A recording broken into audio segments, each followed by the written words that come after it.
ஓம் நமச்சிவாய. நமச்சிவாய வாழ்க, நாதன் தாழ்வாழ்க. தென்னாடுடைய சிவனே போற்றி, எந்நாட்டவர்க்கும் இறைவா போற்றி. திருச்சிற்றம்பலம். அன்பருக்கு அன்பர்களே, திருவாசகத்தின் திருவம்பாவை பகுதியை இன்றைக்கு மார்கழி திங்கள் 15வது நாளுக்குரிய பாசுரத்தை படிக்க இருக்கிறோம்.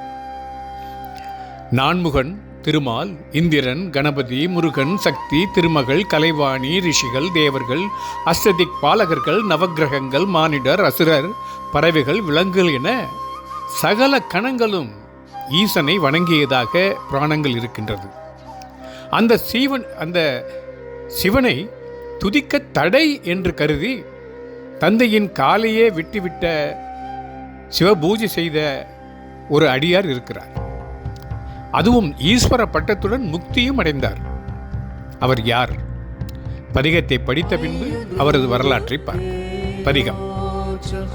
ஓரொரு கால் எம்பெருமான் என்றென்றே நம்பெருமான் சீரொரு கால் வாய்வோவாள் சித்தம் கலிகூற நீரொரு கால் ஓவா நெடுந்தாரை கண்பணிப்ப பாரொரு கால் வந்து அணையாள் விண்ணோரை தான் பணியாள் பேரறியார்க்கு இங்கனே பித்தொருவர் ஆமாறு ஆரொருவர் இவ்வண்ணம் ஆட்கொள்ளும் வித்தகர்தான் வார் உருவ பூன்முலையீர் வாயார நாம் பாடி ஏர் உருவ பூம்புணல் பாய்ந்தாடால் ஆடல் ஓர் எம்பாவாய்.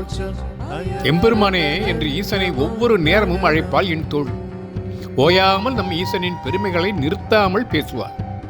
அவள் மனம் கனிந்த ஈசனின் கருணையை பேசும்போது உருகிப்போய் கண்களில் நீர் தாரை தாரையாக பெருகும்.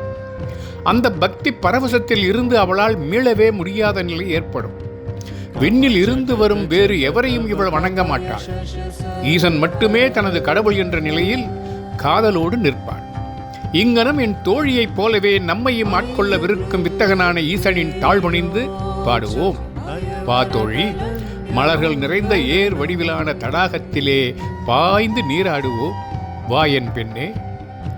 எல்லா கடவுள்களையும் மதி, ஆனால் ஒரே ஒரு கடவுளை, நம் சதாசிவனை மட்டுமே வணங்கு என்பதுதான் சைவத்தின் நிலைப்பாடு. சகலத்திலும் சிவமே உறைந்துள்ளது என்ற நிலையில் அனைத்தையுமே சிவமாக பாவித்து அன்பு கொள்ளுதலே சைவத்தின் அடிப்படை. எங்கும் எதிலும் சிவம் என்ற நிலையை உணரும் போது இங்கு ஏற்ற தாழ்வுகள் என்பதோ பெரியது சிறியது என்ற பேதமே உண்டாவதில்லை. சைவத்தின் அடிப்படையே பேதமில்லாத நிலைதான். எல்லாம் பிறக்கும் எல்லாம் இறக்கும் என்றால் இங்கு எதுதான் பெரியது, எதுதான் தாழ்ந்தது சொல்லுங்கள்? சிவத்தை தவிர இங்கு எதுவுமே பெரியதில்லை, நிரந்தரமில்லை என்பதை புரிந்து கொண்டால் மாயைகளில் சிக்கிக்கொள்ளாத நிலை உருவாகும். மாயை விலகியது என்றால் பிறகு எது பிறப்பும் வாழ்வும் இறப்பும். இப்பொழுது நாம் சொன்ன போல் எல்லா கணங்களும் ஈசனை வணங்கியதை பார்த்திருக்கிறோம், கேட்டிருக்கிறோம். ஆலயங்களும் உண்டு. ஆனால் கரம் குவித்து எதையும் வணங்காத பெருமைக்குரியது சிவம் மட்டுமே என்பது உணர்ந்து அந்த சிவனைத் தவிர, தேவனைத் தவிர வேறு எதையும் வணங்க மாட்டேன் என்று உறுதியோடு இருப்பவர்களும் இருக்கிறார்கள். இதைத்தான் திருவாசகம் கூறுகிறது. புற்றில் வாழ் அறவும் அஞ்சேன் பொய்யர்தம் மெய்யும் அஞ்சேன் கற்றைவார் சடையம் அண்ணல் கண்ணுதல் பாதம் நன்னி மற்றுமோர் தெய்வம் தன்னை உண்டன நினைந்தம் எம்பார்க்கு அற்றிலாதவரை கண்டால் அம்மா நாம் அஞ்சுமாறே. ஈசனை துதித்தவர் வேறு எதையும் துதிப்பாரோ?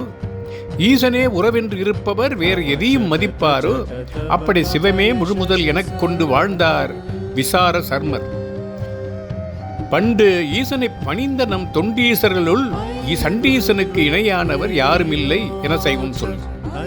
சோழ நாட்டின் செங்கலூர் என்ற ஊரில் எச்சதத்தன் பவித்திரை தம்பதிகளின் மகனாக பிறந்தவர் விசார சருமர். பிறந்தது முதலே ஈசனை முழுமுதற் கடவுள் என்று உணர்ந்து இவர் வழிபட்டு வந்தார். அந்த ஊரின் பசுக்களை மேய்த்து வந்த அவர் பசுக்களின் பாலால் மண்ணால் தான் உருவாக்கிய சிவலிங்கத்திற்கு அபிஷேகம் செய்தார். இதனால் கோபம் கொண்ட தந்தை பாலை வீணாக்குவதாக எண்ணி அவரை கண்டித்தார். அவர் மாறாது இருக்கவே ஒரு முறை கோபத்தில் ஈசனுக்கான அபிஷேக பால் குடத்தை எட்டி உதைத்தார். சிவ அபராதம் செய்த தந்தையின் கால்களை வெட்டி வீசிவிட்டு விசார சர்மர் சிவ பூஜை செய்ய தொடங்கினார். தெய்வ நிந்தனை யார் செய்தாலும் அது தண்டனைக்குரியதே என்று நிரூபித்த விசார சர்மர் முன்பு ஈசன் உமையோடு தோன்றினார். அவரை தன்னுடைய கணங்களின் தலைவராக்கினார்.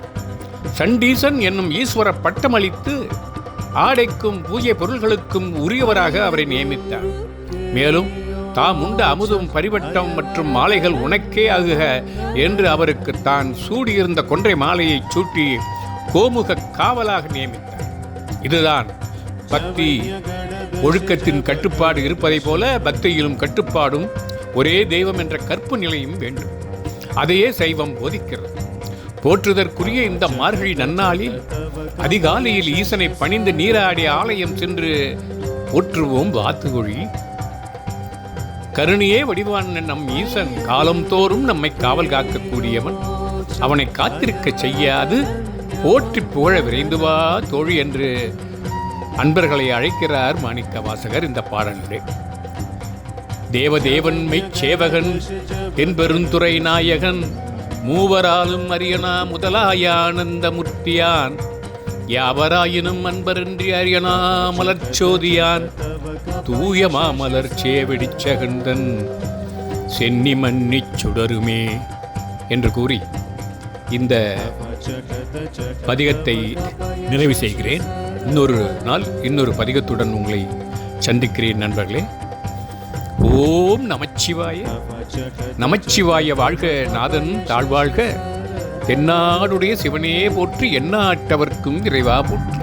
திருச்சிற்றம்பலம்.